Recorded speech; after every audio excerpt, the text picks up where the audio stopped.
Почитувани, добро ви утро и од мене. Ве поздравувам сите кои што сте во вашите домови и секако ќе му кажам добре дојде на нашиот гостин, доктор Злата Мехмедовиќ. Драго ми е што си наш гостин понеделнички, но и што ќе најавиме нешто ново. Добро утро. Ви благодарам за поканата и благодарам за можноста да го најавиме тоа што се случува на нашата клиника.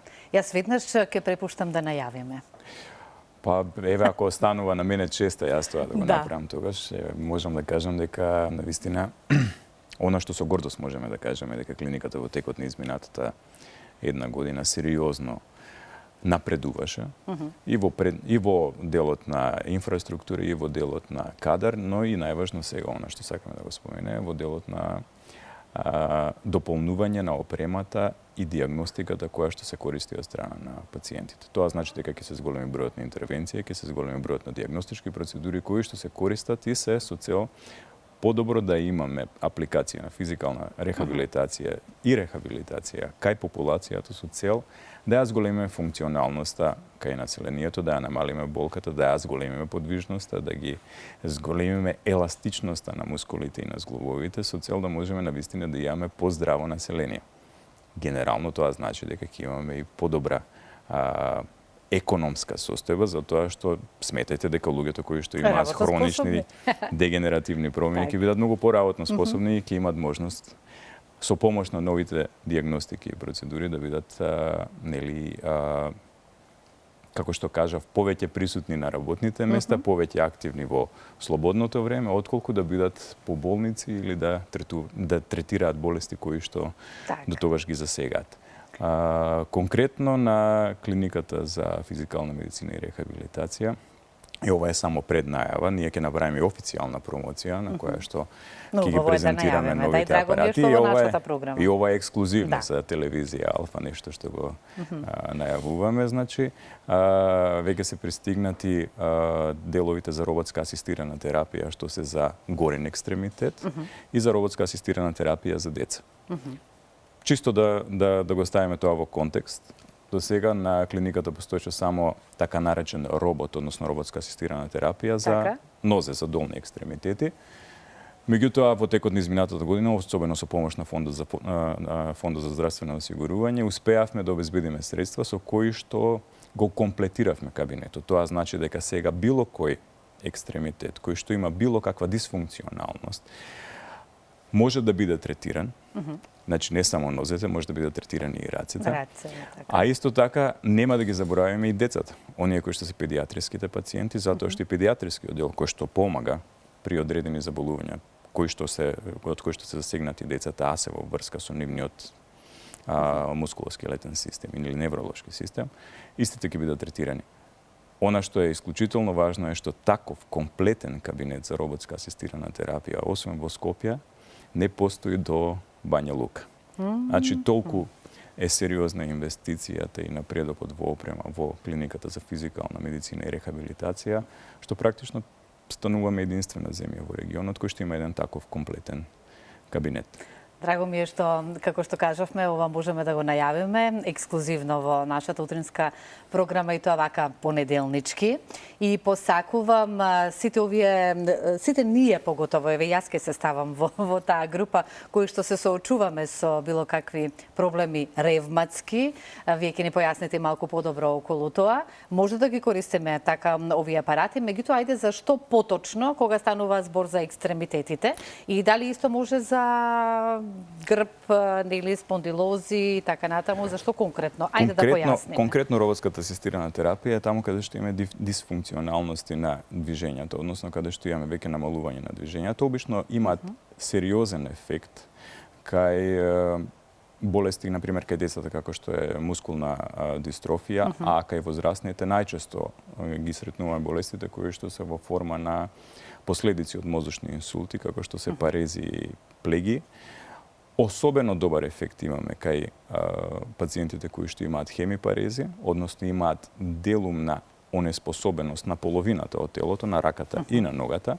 И како што кажав, до сега може да имаат рехабилитација на долните екстремитети, што значеше вертикализација и придвижување на пациентот и овозможување на малку поголема самостојност во извршувањето на секојдневните обврски. Меѓутоа сега со користењето на роботската асистирана терапија за рака, ќе имаме практично враќање на целосната функционалност на онаа зафатена половина од телото. Тоа значи дека луѓето ќе бидат многу поспособни да ги вршат своите секојдневни активности, да бидат понезависни, да бидат продуктивни и нивната практично работна способност да се врати на тој посакуван 51%, односно да не бидат доведени во ситуација да бидат или со тешко телесно оштетување или да бидат инвалиди на трудот. Ето тоа е она што е важно во делот на роботската асистирана терапија, која што треба да го знаеме. Во однос на она што го спомнавте со ребетниот столб, постојат други процедури, постојат други третмани кои што може да се користат. Тука имаме најчесто дегенеративни промени на зглобовите на ребетниот столб, имаме изместување на дискусите, имаме дискус херни, имаме други пропратни болести кои што го афектираат кои најмногу се чувствуваат сега кога е промена и на времето. Секако сега за време на промена на времето, најчесто се тие кои што се манифестираат во форма на болка, отоци, црвенило на местото каде што се наоѓаат тие деформити, односно тие дегенеративни промени. И како резултат на тоа, да, сега манифестацијата е многу поинтензивна, меѓутоа постојат други процедури на клиниката кои што се користат за минимизирање на таа болка. Може да биде електротерапија, може да биде нервна стимулација, може да биде хидротерапија, може да биде еве конкретно ултразвук или има повеќе процедури кои што ќе го одреди тимот. Високоинтензивен скинирачки ласер или нискоинтензивен скинирачки ласер, кои што практично одат во насока на тоа да се намали воспалението и да се минимизира болката, така да контролата на таквите хронични болки, хронични воспаленија, кои што се репетитивни, кои што се јавуваат од време на време, е нешто што е редовна процедура на клиниката за физикална. Во моментов можам да кажам дека сите болнички капацитети практично се исполнети до последното место. Тоа значи дека имаме сериозен наплив на пациенти и во право сте кога велите дека ова е периодот кога најголем дел од пациентите ги чувствуваат тие проблеми, меѓутоа она што е исто така загрижувачки е што гледаме дека капацитетите и на амбуланско-терапевскиот дел се полни, каде што во текот на еден ден имаме преку 400 пациенти кои што примаат преку 1200 процедури. И тоа е секојдневно. И со еден таков капацитет, ако пресметате, во текот на еден месец, односно еве земете во текот на една недела, ќе имате повеќе од 2000 пациенти кои што ќе примаат физикална терапија амбулански. За сето тоа да го постигне? Тоа е она што го споменав на почетокот. Ние имавме веќе еден процес на вработување каде што практично максимално го пополнивме капацитетот по систематизација предвиден за физиотерапевти кои што се на клиниката за физикална медицина и рехабилитација. Имаше вработување и на друг медицински персонал и на помошен технички персонал. Во моментот тие капацитети се зголемени за некако околу, ја би рекол околу 5%. Потребно е да се зголемат за многу повеќе, затоа што во Македонија, ако одиме по светските статистики и потребата за физикална медицина и рехабилитација на популацијата генерално, секој трети човек во популацијата има потреба од физикална медицина и рехабилитација.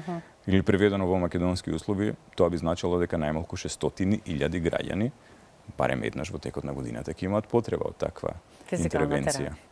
И сега ако зошто е тоа така? Од што најмногу? Кои се причините? Веројатно треба да се вратиме многу назад во текот на еволуцијата на човекот како исправено суштество, затоа што, еве, го спомнавте вие, рбетот очигледно дека тука се најголемите проблеми кои што се јавуваат кај човекот.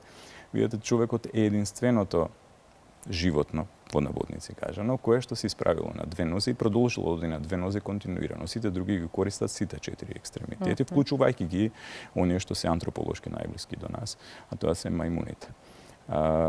И они дури ги користат рацете понекогаш кога одат и одат четвороножно, односно со помош на рацете.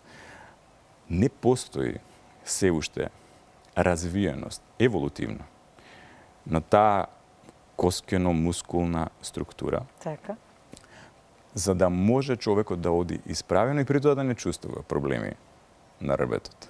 Тоа значи дека тежината на телото најчесто паѓа, не најчесто, туку дефинитивно паѓа на тие пршлени кои што се распределени од вратот до слабинскиот дел. И затоа што најголемиот дел од тежината е во слабинскиот дел, тука ги чувствуваме всушност и најголемите проблеми. И најчестите проблеми кои што ги слушате кога ќе отидете на лекар, се дека имате или лумбалгија, што е болка во пределот на појасот, или лумбоишиалгија, која што веќе ги зафаќа нервите кои што одат надоле кон ногата. Затоа човекот има предиспозиција, односно само креирана предиспозиција, сам е крив за тоа, да има проблеми со ребетниот столб, затоа што, како што кажав, не е процесот на еволуција се уште до таму, да можеме да кажеме дека овој ребетен столб се уште ќе може да ги трпи сите проблеми предизвикани од тежината, од притисокот, од гравитацијата, кои што се явуваат како резултат на постојана изложеност од исправеното одење. Затоа ги имаме искривувањата, затоа ги имаме сколиозите, кифозите, сите дегенеративни промени кои што се явуваат кај ребетниот столб и кои што се сериозен проблем кој што ние мораме да го третираме на нефармаколошки Кога начин. треба да почнеме да ги третираме овие проблеми за кои сега еве зборуваме? Постои едно непишано правило дека после 30-та година започнуваат сите дегенеративни промени, вклучувајќи ги дегенеративните промени на тој мускулоскелетен систем на ребетниот столб. Кај некого се поизразени, кај некого се помалку изразени, поврзани се со многу други предиспонирачки фактори. Може да има генетика која што е во прашање, ги спомнавте ревматските заболувања. Значи ревматскиот артрит е еден од болестите, најчестата болест која што се јавува е ревматска кај ребетниот столб е така наречениот ревматски анкилозирачки спондилит. И тој анкилозирачки спондилит предизвикува промени на ребетниот столб кои што доведуваат до практично вкочување на ребетниот столб, односно негово зацврстување и неподвижност. Ребетниот столб е прилично подвижен, тој го овозможува движење и напред и назад и лево и десно. Ако тоа се тврдне и нема никаква подвижност, тогаш практично останувате во една состојба која што оди само напред, проминира кон напред телото и тогаш се јавува дефинитивно таа болест на анкилозирачки спондилит, која што мора да се третира со физикална терапија, меѓу другото и со медикаментозна фармаколошка терапија, за да може да се стопира болест. Не можеме во најголем дел случаи да вратиме, односно да направиме ремисија на болеста, да ги вратиме во првобитна состојба како односно во состојбата во која што би се нашол тој ребетен столб доколку имате 30 на години. Значи тоа е исклучително тешко и до денес медицината нема одговор за тоа, меѓутоа сите овие техники кои што ги споменав овозможуваат навистина да се минимизира болката, да се подобри еластичноста, да се подобрат движењата, функционалноста и сето тоа да биде во склоп на подобро функционирање на организмот во секојдневието. За крајот нашиот разговор само би сакала прашање за овие новите апарати.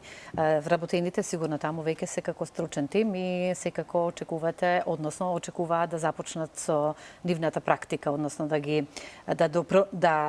има придонес за подобрување на состојбата на овие пациенти кои што ги споменавме. Треба некои посебни пракси околу апаратите или? Секако за секој нов апарат кој што се носи на клиниката постои посебна едукација.